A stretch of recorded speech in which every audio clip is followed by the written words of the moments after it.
bonsoir. Comment ça va? Bien, merci, et vous deux? Tout va bien, tout va bien. Écoute, bienvenue Kazumi. Je te laisse te présenter rapidement et nous raconter ton anecdote. Pour le contexte, très vite fait, chez ma mère et mon beau-père, il n'y a pas que le chat dont on va parler. Là, il y a 7 chats. Ah ouais, mais vous avez vraiment des animaleries chez vous. Tout à l'heure, c'était 5, là, c'est 7.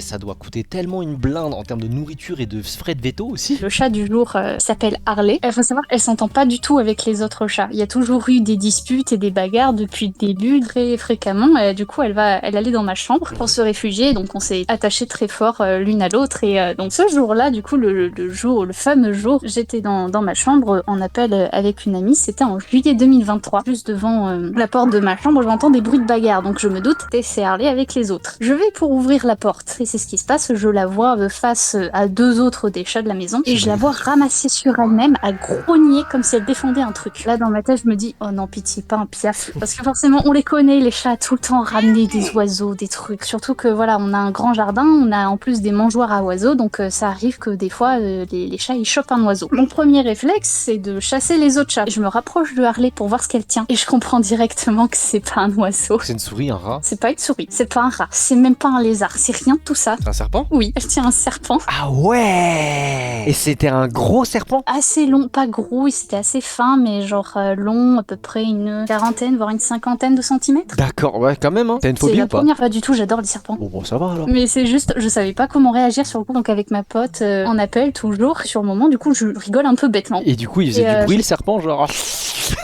Non, il faisait pas de bruit, il était un peu en train de se faire croquer par Harley. Yes. Avec tout le bruit, au final, ma mère en bas, elle commence à entendre, elle se demande ce qui se passe. Donc elle se met en bas de l'escalier et elle m'appelle, elle me demande qu'est-ce qui se passe en haut. Si moi vraiment bêtement je réponds, oh t'inquiète, c'est rien, il y a juste un serpent. Ah oui! Ah oui, t'as vraiment dit, il y a juste un serpent. Oui, il y a juste ça quoi. Et j'imagine que toi, ta mère, elle a peur des serpents pour le coup. Ma mère, oui, elle est cardiaque et mon beau-père, il est phobique des serpents. C'est-à-dire s'il pouvait supprimer 2 animaux de la surface de la Terre, ce seraient les araignées et les serpents. Elle a quand même fait un suspense terrible à sa mère cardiaque. Ouais, de ouf. Elle a pas réfléchi, elle est montée à toute vitesse sur le point de m'en foutre. Harley, effrayée par le bruit, elle lâche sa proie, elle se casse. Ah, donc elle a lâché le serpent vivant. Ça, c'est ton dos. Elle a ramené sa mère, allez, hein, ciao, c'est ciao.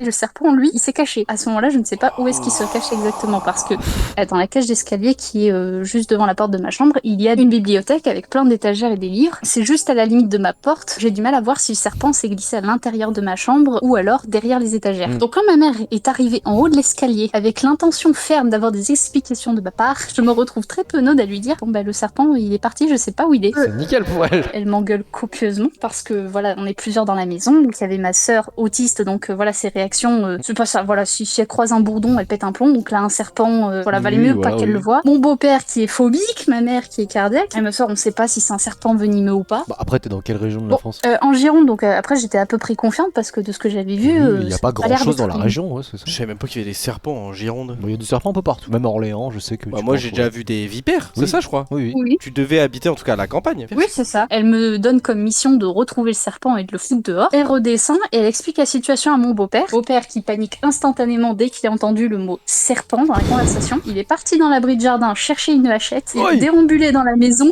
en gueulant à propos de Conan le barbare. Et où le serpent? Son daron c'est devenu un homme de Cro-Magnon en 10 secondes.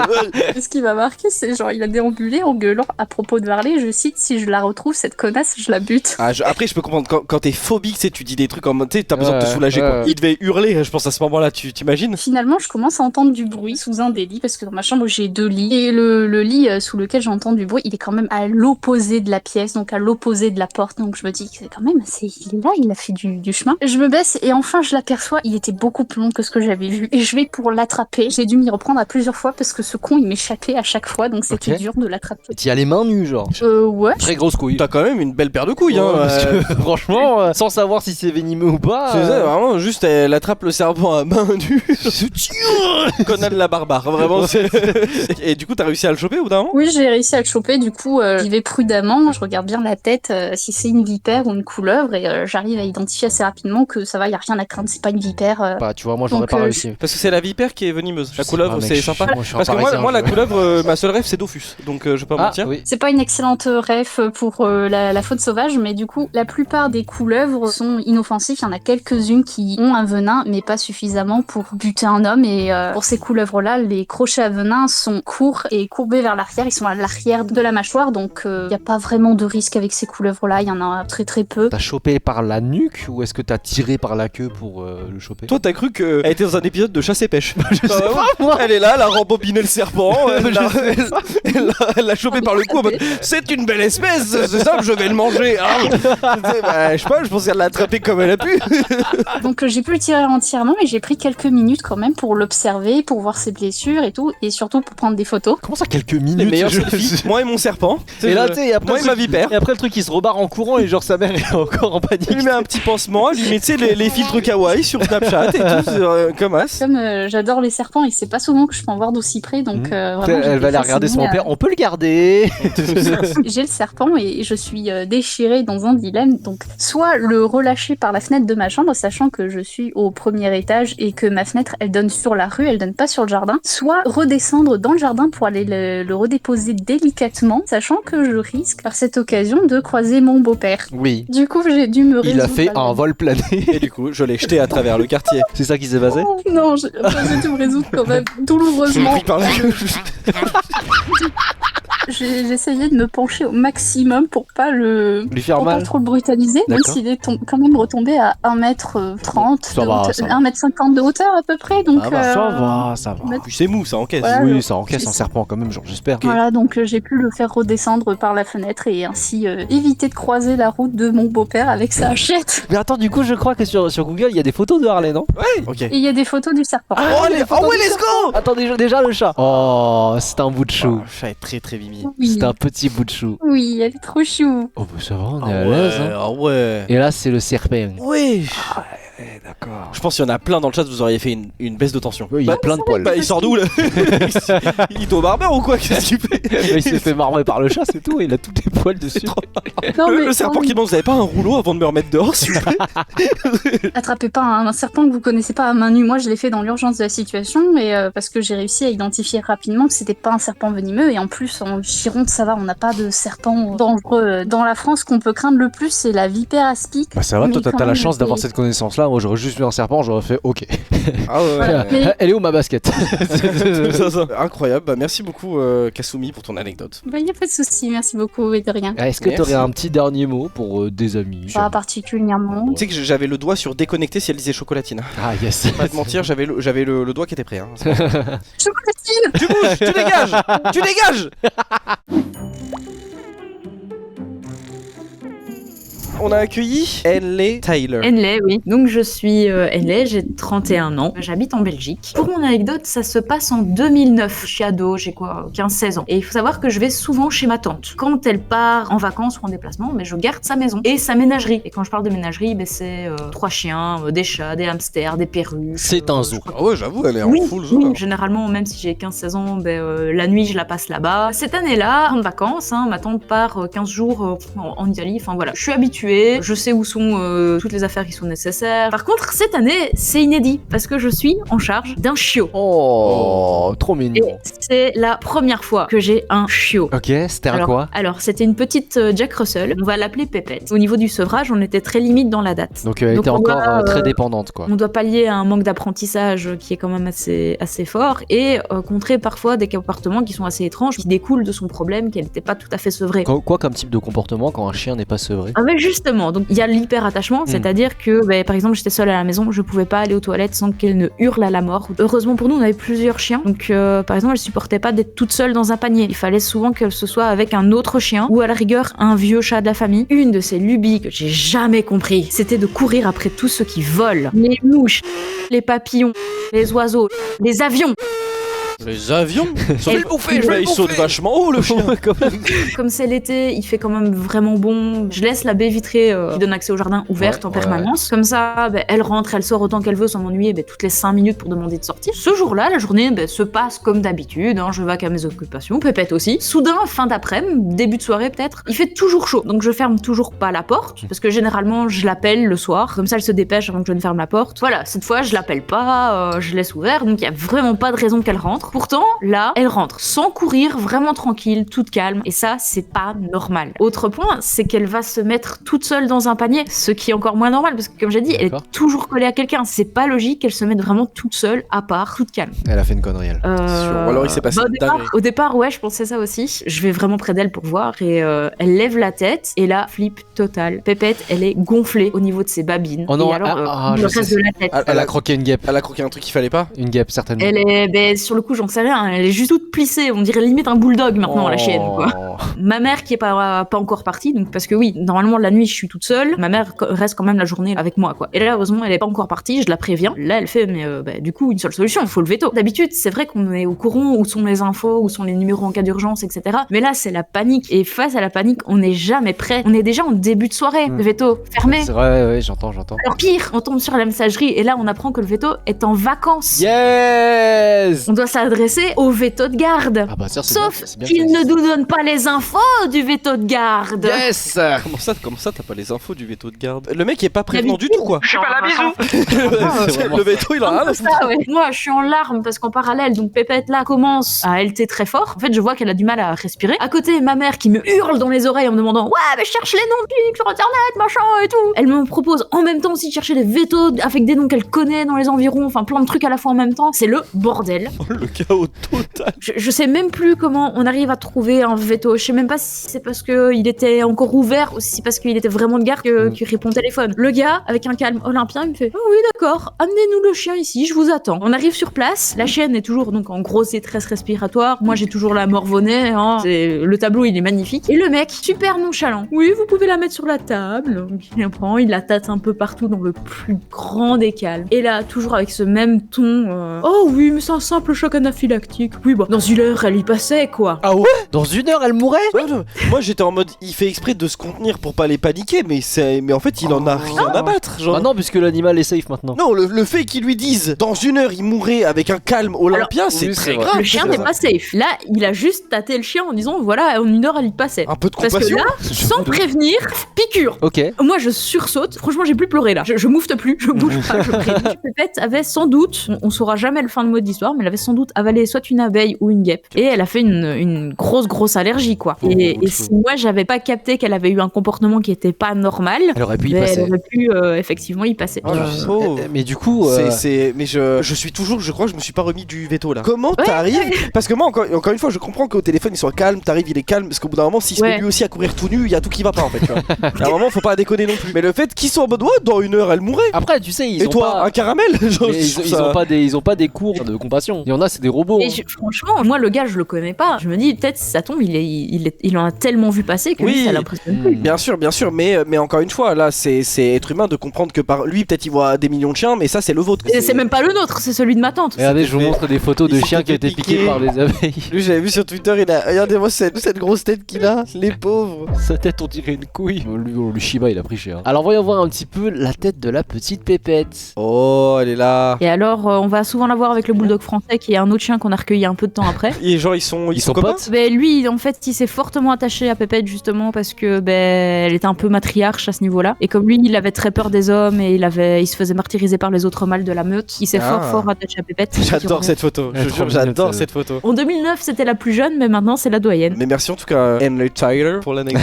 Et content que tout aille bien, tout est bien, qui finit bien. J'ai C'est vu dans le ça. chat. Bah écoute, merci beaucoup. Passez une bonne soirée. Est-ce que t'as un petit mot de la fin? On n'est jamais bien préparé face à la panique, mais pour en revenir aussi à l'anecdote précédente, pucez vos animaux. Oui. L'identification, c'est important. Et je vais appuyer sur un autre truc auquel les gens ne pensent pas forcément, mais quand vous déménagez ou quand vous changez de numéro de téléphone, faites-le aussi chez votre vétérinaire pour faire mettre à jour la puce. Ah oui, c'est Voilà. bien, c'est bien. Bah, S'il vous plaît. Voilà, retenez bien ça pour ceux qui veulent des animaux, qui comptent prendre des animaux, etc.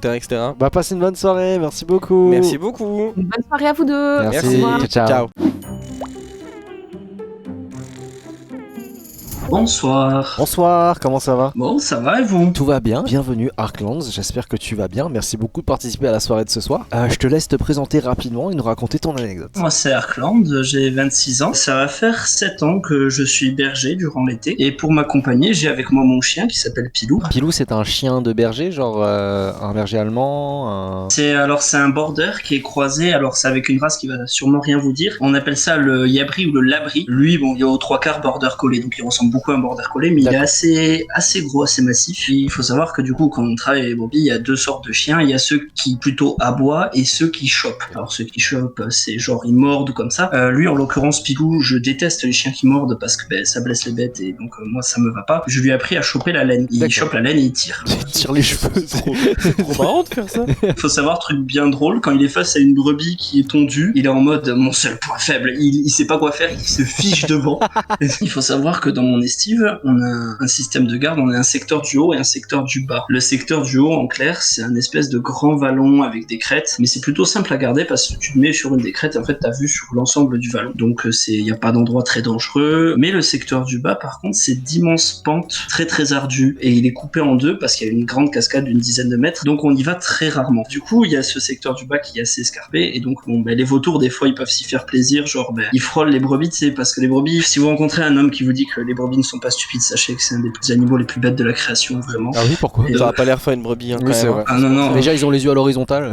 Quand t'as des pentes, elles frôlent les pentes et les vautours ils frôlent les brebis, elles prennent peur parce que basiquement une brebis ça a peur quand ça pète ou quand il y a un papillon qui vole et elles plongent. Elle tombe dans le vide genre elle saute comme ça. Elle pourrait avoir genre juste tu sais deux neurones qui se connectent et faire genre demi-tour, mais non, elle plonge dans le vide. Mon réflexe face à un prédateur, me tuer. Voilà. Si je suis mort il peut pas me tuer.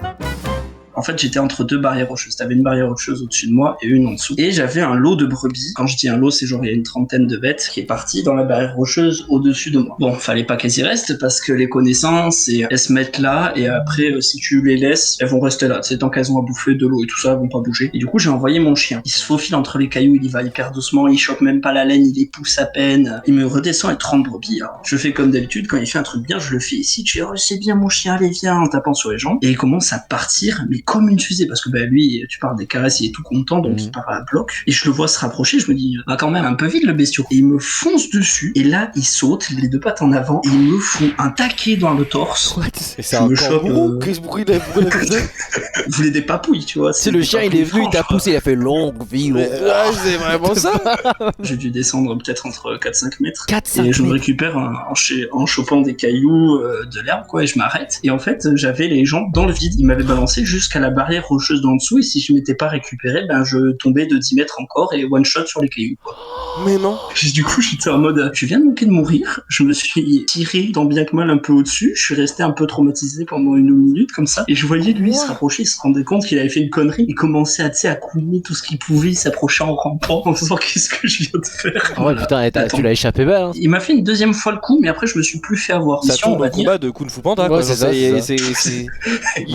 C'est un border collie, hein. Un border collie, c'est très très nerveux. Deux pieds en avant, moi tu sais que j'ai une théorie. Je pense qu'il veut récupérer le troupeau. Ouais, c'est ça. Je pense qu'il fait semblant en mode oh non, il a failli tomber. Après, oh là là. Après il mange les brebis. On a des photos de la bête. Oh, il est trop chou. Oh non, sa petite sa petite tache noire là sur la tête. En fait, non, je connais la tache noire, c'est le côté maléfique. Tu sais, c'est le symbiote de dans Spider-Man. Ouais, c'est ça, il fait non, il est comme ça. Tue-le. Non, je ne peux pas le tuer. C'est exactement ça. Là, il était mignon et là, il a voulu le tuer.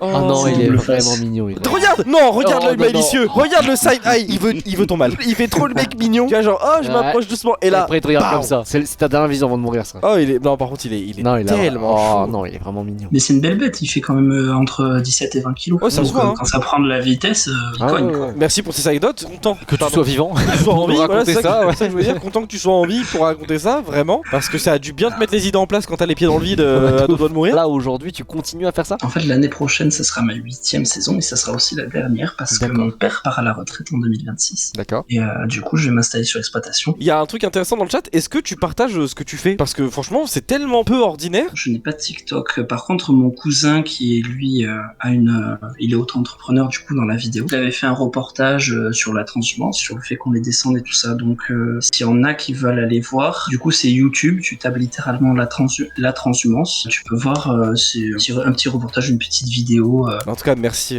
pour cette anecdote, c'était très drôle. Bah, avec plaisir. Est-ce que t'as peut-être un petit mot à dire pour la fin, Arkland? Continuez les vidéos, c'est toujours super cool, et puis bonne soirée à tous. Merci beaucoup. Ciao, ciao. Merci. Ciao, Arkland. Pour être très honnête, hein, j'en attendais pas grand chose de cette soirée confession. Parce que je me suis dit, comment on a des anecdotes sur les animaux, mais qui tournent pas trop en rond, en mode ah, il a chié sur le canapé, tu vois, genre, je suis surpris de ouf, j'ai passé un bon moment. Moi, je le sentais venir. Je tiens à féliciter évidemment notre Chloé nationale, hein, qui fait le travail. Bravo, Chloé. C'est grâce à elle hein, que nous, on peut juste être là et profiter, c'est trop cool. Les amis, j'espère que cette soirée confession vous a plu. Vous savez, à présent, c'est une mensuelle. Aujourd'hui, c'était le premier lundi du mois. Ce sera comme ça pour la suite. On vous réserve le prochain lundi confession, du coup, pour le premier lundi du mois de novembre. Si jamais, comme d'hab, la vidéo vous a plu, n'hésitez pas à vous abonner et à me laisser un pouce bleu. Et nous, on vous dit à très bientôt pour une prochaine vidéo. Peace!